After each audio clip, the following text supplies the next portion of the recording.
Yo, what's up mga katikal? For today's video, natapos na naman mga katikal ang productive na araw. Kahit pagod tayo mga katikal, ay laban lang tayo mga katikal para matupad natin mga katikal ang ating mga pangarap sa buhay. So mga katikal, yan po, nililigpit ko na po lahat ng aking mga ice cream dyan. Makauwi na rin tayo at makapagpahinga. No? Pagkatapos mo nyan mga katikal, ay kailangan naman natin balutin ang ating mga ice cream. At yun, natapos na mga katikal. No? So ito na aking area, nalinis ko na po yan. Tinodouble check ko na po na make sure na malinis po lahat ng aking ice cream machine, tables, ang aking freezer. Make sure na naka-label, naka-cover po lahat yan para hindi po tayo mapunta sa guidance office pagdating sa umaga. So yun ang mga katigan, no? Pagkatapos na nag-out na po ako, yan po yung tinatawag namin ng Kronos. Nilagay po namin ang aming check-out, check-in dyan po sa laptop na yan. Itong araw na ito mga katigal, samahan nyo ako na i-tour ko kayo o ipakita sa inyo ang aming kabina o bahay sa loob ng 8 months dito sa barko. So yan mga katikal, naglalakad na po ako papunta ng kabina. So, tara mga katikal, samahan nyo ako. Let's go! Yun mga katikal, no, pag once na pumasok na po kayo sa kabina namin, makita nyo agad yung aming higaan, taas tsaka baba.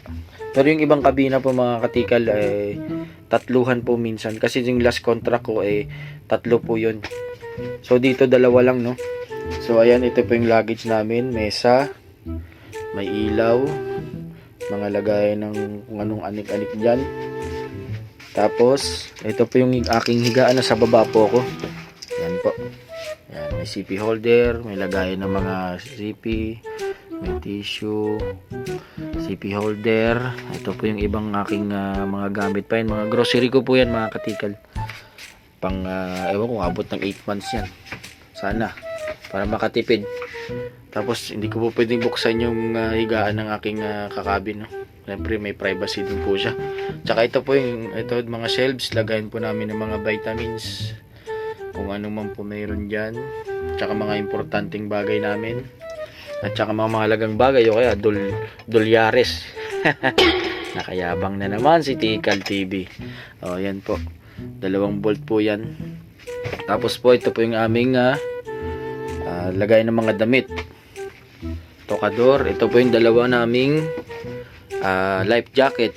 Pag may life jacket po, pag may drill, dyan po namin kukunin. Ngayon po lagay namin. At pagkatapos po, meron po pala kaming TV, no.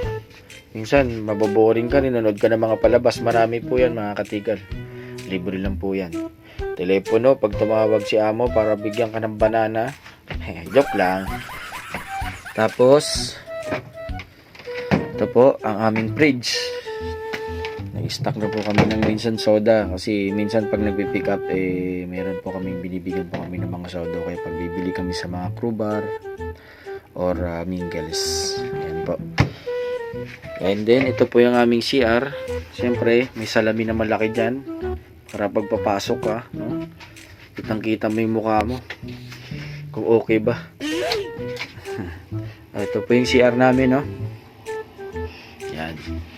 May salamin din po yan sa loob, lababo, kortina po. Siyempre pag naliligo po, para hindi po matalsik yung tubig. Shower, lagayan po ng shampoo. Yan. Di ba? Linis, no? Sana all. Oh my God! Yan. Tapos ito po yung aircon namin. Ayan po. Ayan, may smoke detector din po yan. Tapos ito po yung ano namin ng aircon, yung malamig, warmer, etc. Ayan po mga katikal. So yun na po mga katikal. Thanks for watching.